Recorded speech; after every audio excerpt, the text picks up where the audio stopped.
कानपुर के अरौल थाना क्षेत्र के अंतर्गत गुरुवार को स्कूली वैन में ट्रक ने टक्कर मार दी थी। टक्कर इतनी जबरदस्त थी कि वैन के परखच्चे उड़ गए। वैन में उस समय स्कूली बच्चे सवार थे। दर्दनाक हादसा हुआ जिसमें एक बच्चे की मौत हो गई। 8 बच्चे अभी भी घायल हैं, जिनमें से 2 की हालत गंभीर है। विभागों की लापरवाही की वजह से निजी वाहनों में स्कूली बच्चे लगातार ढोए जाते हैं, लेकिन कार्रवाई के नाम पर केवल खानापूर्ति होती है।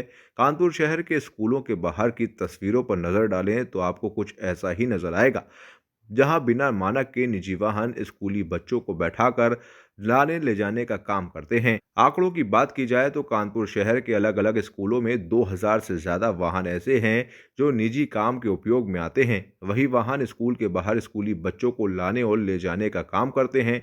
समय समय पर देखा जाता है कि स्कूलों के बाहर कभी पुलिस चेकिंग अभियान चलाती है, कभी प्रशासन की तरफ से स्कूली बच्चों को वाहनों में ले जाने और लाने की संख्या को निर्धारित किया जाता है, लेकिन उसका पालन कोई भी नहीं करता। अरौल में जब गुरुवार को हादसा हुआ तो ऐसे में एक बार फिर से स्कूलों के बाहर पुलिस वाहन चालकों से पूछताछ करते हुए और चेकिंग करती हुई नजर आई। शहर के सिविल लाइन में कई निजी स्कूल मौजूद हैं। जब निजी वाहनों में स्कूली बच्चे बैठ रहे थे तभी ड्राइवर ने कैमरे देख लिए, जिसके बाद उन्होंने उन बच्चों को वाहन में ना बैठाकर आगे भेज दिया। जिन वाहनों में स्कूली बच्चे बैठ गए थे और संख्या ज़्यादा थी, उन बच्चों को ड्राइवरों ने डांट दिया, जिसकी वजह से वो कभी कपड़े से तो कभी वैन के पर्दे डालकर अपने आप को छुपाते रहे। किसी हादसे के हो जाने के बाद चेकिंग के नाम पर खानापूर्ति से सुधार होना मुश्किल है। जब तक मानकों को ताक पर रखने वाले लोगों पर कार्रवाई नहीं होगी, लोग अपनी मनमानी करते रहेंगे।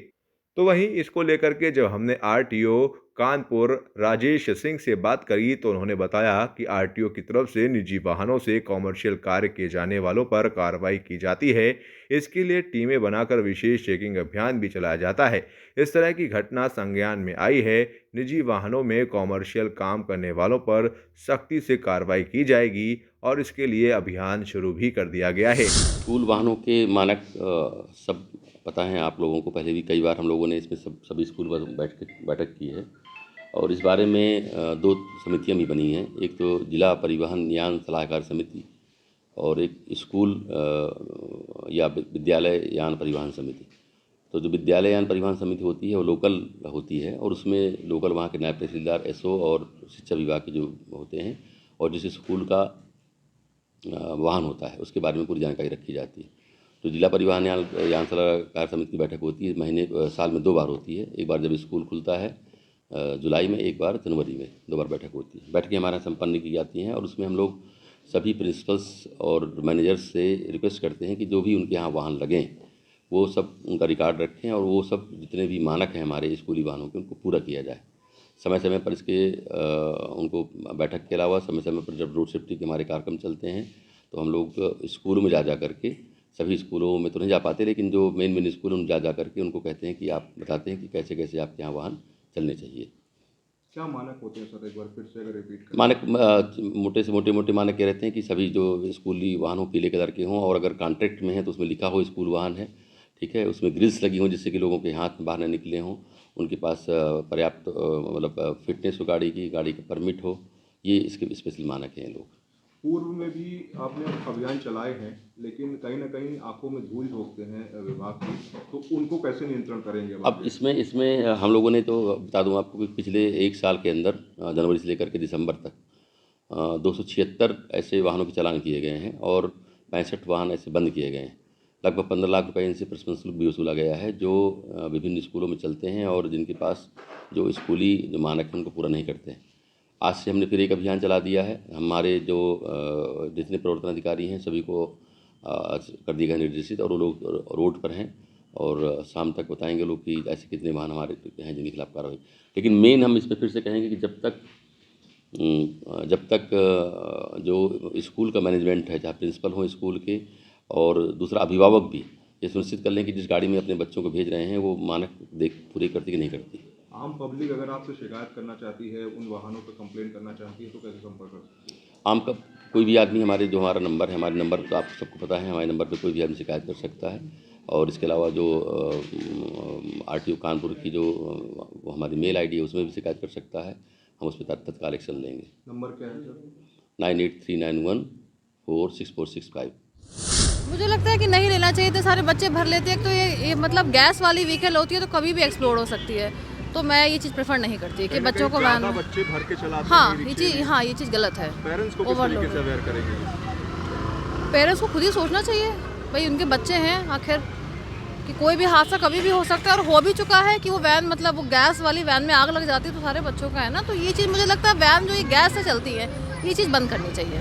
शासन प्रशासन से क्या कहना चाहेंगे जो नियंत्रण नहीं लगा पा रहे? शासन प्रशासन से ये कहना चाहेंगे कि बच्चों का एक लिमिट करें कि इतने बच्चों से ज़्यादा नहीं ले जाएं आप, तो वो मतलब चेक रहना चाहिए एक चीज़ उस पर, मतलब ओवरलोडेड मुझे लगता है। नहीं तो इससे पेरेंट्स को भी इस चीज़ को अच्छे से समझना चाहिए कि हम किस तरीके से अपने बच्चों को ट्रीट कर रहे हैं, कैसे। अब मैं भी बहुत दूर से आता हूँ लेने अपने बच्चों को, तो मैंने इसीलिए वैन नहीं लगा रखी है, क्योंकि वो उनको कोई मतलब ही नहीं है आपके बच्चों से। वो जिस तरीके से बस अपने पैसे के लिए भर लेंगे। अभी पीछे आग लग गई थी जो CNG बस वो चल रही थी वैन, तो उस चीज़ों के लिए सबसे ज़्यादा पेरेंट्स को ही समझना चाहिए। स्कूल रिस्पॉन्सिबल नहीं है, पेरेंट्स ज़्यादा रिस्पॉन्सिबल है मेरे प्रशासन साथ। को क्या कहना चाहेंगे जो नियंत्रण नहीं लगा पा रहा है? हाँ, प्रशासन को इस पर ध्यान देना चाहिए कि बच्चों को किस तरीके से भर के ले जा रहे हैं, किस तरीके से वो चल रहे हैं, कितनी कितनी देर लेके जा रहे हैं चौराहों पे। इतनी सख्ती सब चीज़ों के लिए, तो इसके लिए भी सख्ती होनी चाहिए प्रशासन से मेरे हिसाब से।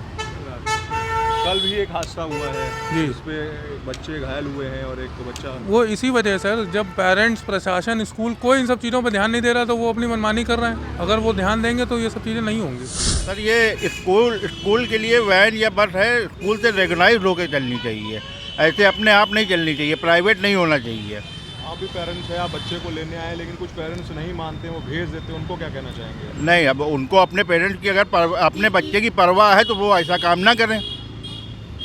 और प्रशासन शासन से क्या कहना चाहेंगे जो नियंत्रण नहीं लगा पा रहा है? प्रशासन शासन जो है इसके ऊपर कड़ी कार्रवाई करे। तो स्कूल वैनों की मनमानी और कहीं ना कहीं उस पर पेरेंट्स पर भी भारी पड़ रही है। कल एक हादसा हुआ है जिसमें 7 बच्चे घायल हुए हैं, एक बच्चे की मौत भी हो गई है। इस तरीके की और भी कई घटनाएं हो चुकी हैं। तो वहीं आरटीओ से जब हमने बात करी तो आरटीओ का कहना है कि इसके लिए मानक बनाए हुए हैं। मानक इस पर यह है कि जो भी वैन इस तरीके की चीज़ों में इन्वॉल्व हैं, स्कूली बच्चों को ले जाते हैं, पहले तो उनका कलर पीला होना चाहिए, ग्रिल लगी होनी चाहिए और भी फिटनेस की जांच उनकी होनी चाहिए। लेकिन कहीं ना कहीं ऐसे कई वाहन हैं जो स्कूली वाहन बनकर धड़ल्ले से सड़कों पर दौड़ रहे हैं और अपनी मनमानी कर रहे हैं। इस पर आरटीओ प्रशासन भी कहीं ना कहीं अभियान तो चला रहा है लेकिन नियंत्रण नहीं कर पा रहा है। तो वहीं एक सवाल पेरेंट्स पर भी उठता है और स्कूल प्रबंधन पर भी उठता है कि ऐसी वैन से बच्चों को क्यों जाने देते हैं, अपने बच्चों की जान को क्यों जोखिम में डालकर वो ऐसी वैनों और ऐसे ई रिक्शों से भेजते हैं जो कभी भी पलट जाते हैं, कभी भी उनके साथ में कोई हादसा हो जाता है और चंद पैसों के लिए वो स्कूली वैन में बच्चों को ठूस कर बढ़ते हैं। कहीं ना कहीं प्रशासन, आरटीओ पर भी एक सवाल है और प्रशासन पर भी सवाल है और पेरेंट्स को भी इस चीज़ का ध्यान देना चाहिए कि वो कहीं ना कहीं इसका विशेष ध्यान रखें और अपने बच्चों की जान को खुद सुरक्षित करें। अभिषेक के साथ गुप्ता, WTK न्यूज़, कानपुर। जुड़े हमारे न्यू कॉन्सेप्ट पॉकेट मनी के साथ और कमाएं अपनी पॉकेट मनी। जल्दी उठाएं अपना मोबाइल और अपना CV हमें मेल करें info@democraticnews@gmail.com पर। डेमोक्रेटिक आई न्यूज़ चैनल को लाइक करें, शेयर करें, सब्सक्राइब करें और बेल आइकन दबाएं।